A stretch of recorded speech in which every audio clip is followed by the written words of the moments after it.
तो दोस्तों, आज मैं आपके लिए लेकर आया हूँ बहुत ही मज़ेदार, बहुत ही विचित्र और बहुत ही अनोखी कहानी, जिसे आप सुनकर बहुत ही खुश होगे और आपका मन गदगद हो जाएगा। तो दोस्तों, शुरू करते हैं। एक बड़ी रोचक कहानी। बहुत पुराने समय की बात है। एक साम्राज्य था। उसमें 5 से 7 बड़े बड़े गांव थे। एक गांव जिसका नाम था कुरुक्षेत्र, जिसके पास एक जंगल था, जिसमें नागा नाम का एक साधु रहकर तपस्या करता था। लेकिन वह स्वभाव से कठोर व दंडात्मक था। अगर कोई उसके साथ तपस्या भंग करने का काम करता तो वह सिर्फ 2 श्राप देता था कि तुम बहरे हो जाओगे तथा गूंगे हो जाओगे। और वह गांव वालों से भिक्षा मांगकर खाता था तथा कुटिया में रहकर तपस्या करता रहता था। उसी साम्राज्य में एक गांव जिसका नाम अमरपुर था। उसमें भी एक मुनि रहता था जिसका नाम था मंगल मुनि। वह बड़े ही शांत स्वभाव का था। वह भी अमरपुर गांव में घर घर जाकर भिक्षा मांगकर खाता था। वह अपनी साधना में मस्त रहता। उसके साथ कोई गलती भी करता तो भी वह अच्छा आशीर्वाद देता था।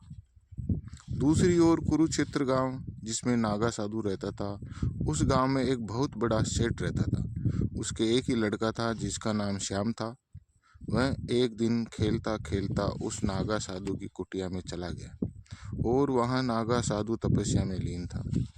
सेठ का लड़का श्याम, जिसकी बोल उस नागा साधु से जाकर लगी, जिससे नागा साधु की तपस्या भंग हो गई और वह नाराज होकर उस श्याम नाम के लड़के को यह श्राप दिया कि जब तक तुम्हारी शादी किसी गूंगी लड़की से नहीं होगी, तू बहरा रहेगा, तुझे सुनाई नहीं देगा। और सेठ का लड़का बहरा हो गया। इसी प्रकार गांव वाले उस साधु के श्रापों से परेशान होकर उसको भिक्षा देना बंद कर दिया। अब नागा साधु के खाने के लाले पड़ गए तथा वह पास का गांव अमरपुर, उसमें भिक्षा मांगकर खाने लगा तथा समय बीता गया। एक दिन उस गांव में भी एक गरीब किसान, जो पति पत्नी दोनों खेत के काम से खेत पर गए हुए थे, उनके एक लड़की थी जिसका नाम था राधे। उस किसान के घर जब वह नागा साधु भिक्षा मांगने गया तो उस लड़की, जिसका नाम राधे था, ने भिक्षा देने में काफ़ी समय लगा दिया, जिससे वह नागा साधु नाराज हो गया तथा उस लड़की को जब तक शादी नहीं होगी तब तक गूंगी होने का श्राप दे दिया। लड़की गूंगी हो गई। समय और निकलता गया। उधर सेठ का लड़का भी शादी की उम्र का हो गया, लेकिन बहरे होने के कारण शादी नहीं हो रही थी। सेठ काफ़ी परेशान रहने लगा। समय और बीतता गया। एक दिन अमरपुर गांव में मंगल मुनि बाबा भी उसी किसान के घर भिक्षा मांगने आया। उस लड़की के पिता, जो किसान है, उसने अपनी पुत्री को कहा, राधे बेटा, बाबा को भिक्षा दे दो। इतने में उस लड़की ने उस मंगल मुनि बाबा को भिक्षा डाल दी, जिस पर बाबा ने उस लड़की को बड़े घर में राज करेगी बेटी का आशीर्वाद दिया। तब उस किसान ने कहा कि बाबा, यह तो गूंगी है, इससे कौन शादी करेगा। तब उस बाबा ने कहा, उस ईश्वर के घर देर है अंधेर नहीं, सब ठीक होगा। यह कहकर चला गया। समय और निकलता गया। उधर सेठ के इकलौते बच्चे की शादी को लेकर परेशानी दिनों दिन बढ़ती जा रही थी। समय कब निकल गया सेठ को पता ही नहीं लगा और लड़के की शादी नहीं हुई।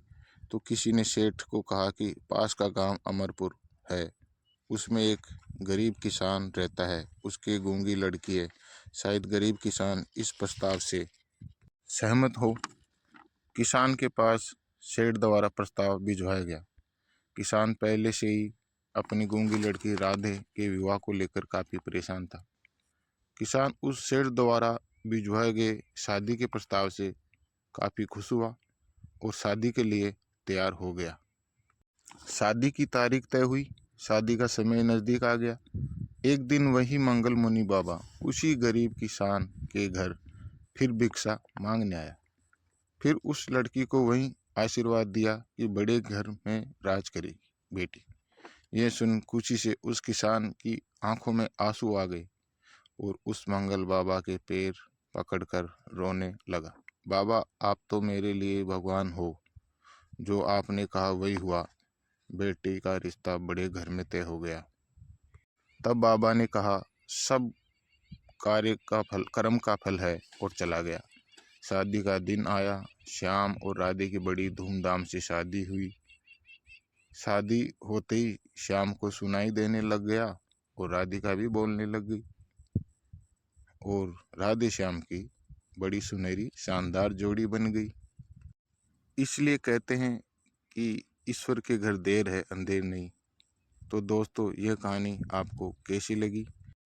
इसी प्रकार मज़ेदार, विचित्र और रोमांचकारी कहानियाँ सुनने के लिए चैनल को सब्सक्राइब करें और वीडियो को लाइक व शेयर करें। जय श्री राधे।